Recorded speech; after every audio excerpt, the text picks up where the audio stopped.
Journalism under surveillance, partnerships in communication for development. That was the theme for Guyana's celebration of World Press Freedom Day. I am Shaquan Gill. And I am Shania Prasad, and we will take you through the two-day National Media Conference and Symposium.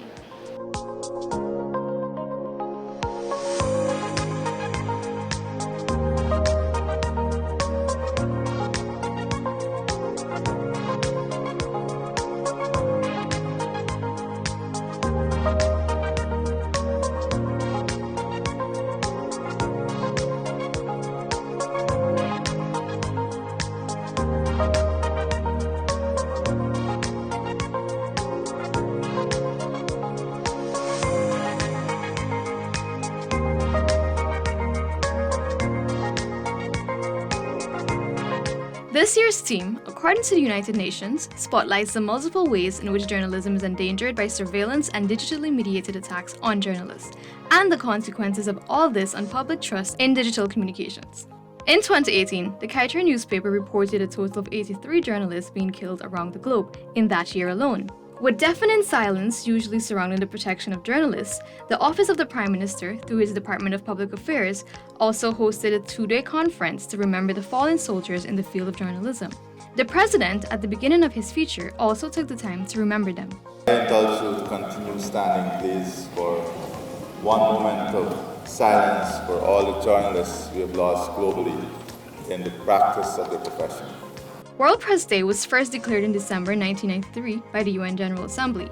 Since then, World Press Freedom Day has been celebrated on May 3rd. This day was chosen because it is also the anniversary of the Declaration of Windhoek, a statement of press freedom principles by African newspaper journalists in 1991. The day serves as a reminder of government's commitment of press freedom. The government in a democracy must be able to protect those who operate with the objectivity, the impartiality, and the responsibility and decency in which they carry out their trade. The government has to ensure that they are protected. Media practitioners around the world have been celebrating this day as the single most important day in the fields of journalism and communication. But what do they really think about this day? I believe this conference is timely because we've seen the emergence of several media platforms, and a lot of which we can say have been disseminating propaganda and news that got us all hysterical and that were not true. So that in itself speaks to how much more knowledgeable that these people who are practicing journalism, they need to be trained and know how to operate. And I also think it's a great opportunity for us to network, because knowing each other, knowing journalists from all the media houses, knowing PR consultants, knowing communication officers, it's important for us to be able to band together and network, because the fact is only one thing. So one person can't be saying one thing, another one saying another. So if we band together, we all will be sharing accurate information and properly informing the general public. So I think this is an important occasion for all media practitioners, whether you're a journalist, a cameraman, or photographer. It gives you a lot to think about. It's a period of introspection. It also helps you to make plans for the future in your career, how you hope to move forward in years ahead. It is a day set aside for all media operatives and persons in the journalism field to be able to express themselves and to also look back and reflect from where we came from as an entity, that's one, and also as a journalist umbrella. Press freedom for me means press freedom is synonymous with democracy. In any democratic society, you must have press freedom. Freedom of the press for the press to be able to express themselves and to illustrate, and not only illustrate but to bring out the views of the public at large. That is very important in any society.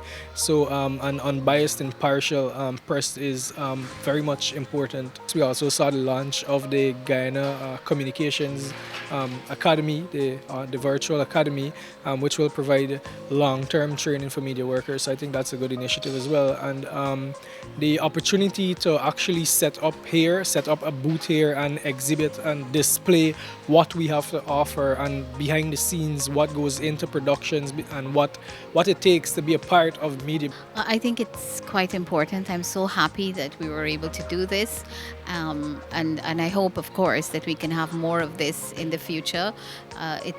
I found it to be very interesting, and I'm happy to know that, at the highest level, they are going to look at things that were of quite a concern, not only to myself, but other members of the media fraternity.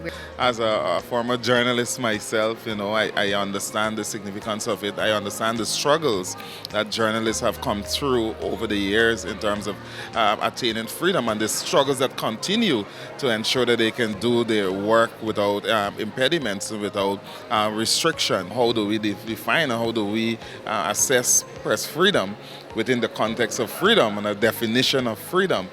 Because the reality is that regardless of how you look at it, freedom of the press does not entail the ability to just do anything. Freedom also comes with some degree of responsibility, where you must exercise that level of responsibility and professionalism in what you do. The event at the Arthur Chung Conference Center saw the attendance of several groups of Cape Communication students from leading secondary and high schools who participated intently in the discussions of the day. I am a student of New Amsterdam Multilateral School. I think that the sessions today and yesterday were insightful. They asked us to critically consider, well, at least they stirred me to critically consider the role that journalism plays for society as a whole, and the importance of the freedom of the press in Guyanese society. To me personally, freedom of the press does not exist simply for the sake of privileging media houses, but it exists because the founders of this country have seen the importance of an informed public, because in a democratic society it would be expected that citizens are independent actors in the future of our country. One of the things I've noticed throughout the two-day period is that they're shedding light on some of the issues of journalism and videographers and photographers and all these things. And one of the major issues they've raised is safety of reporters and journalists.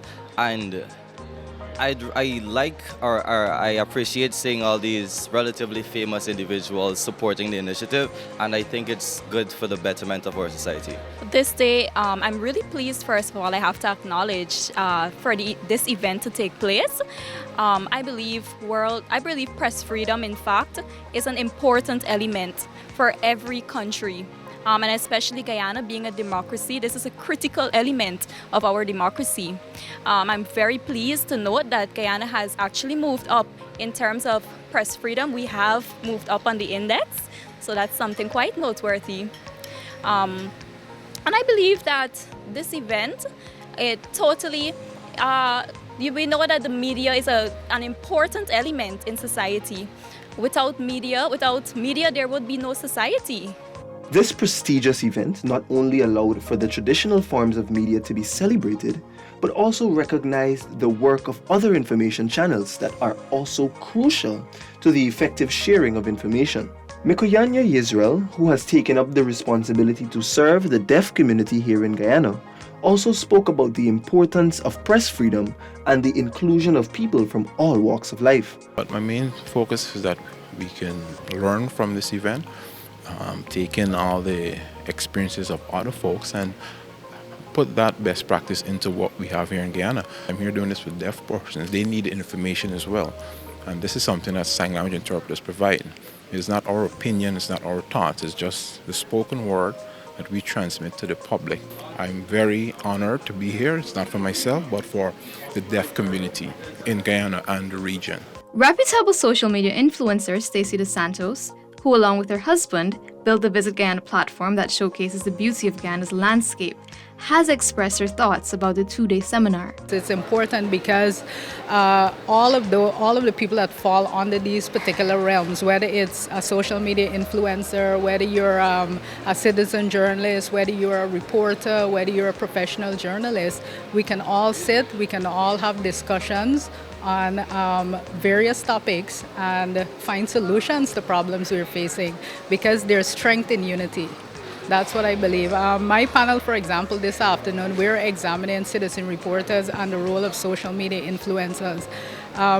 On my panel, we have seasoned reporters, people who work in traditional media. Then we have persons like myself who work in social media. With videographer Dexter Series, Shaquan Gill, I am Shania Prasad. Thank you for watching. If I die today, what will you remember me by? Is it my really big eyes or the vision they possess inside? Is it my skinny arms or the things they've made? But then again, have I really made a big enough change that I won't turn in my grave? Is it my run to greatness's call, or will you in fact recall my frequent falls instead? Is it the locks on my head so thin, or is it the ideas I possess within? If I die today, will my energy only be worth a faulty vague memory? Worth is what time stole from me. Even if not initially, what if I die a nobody?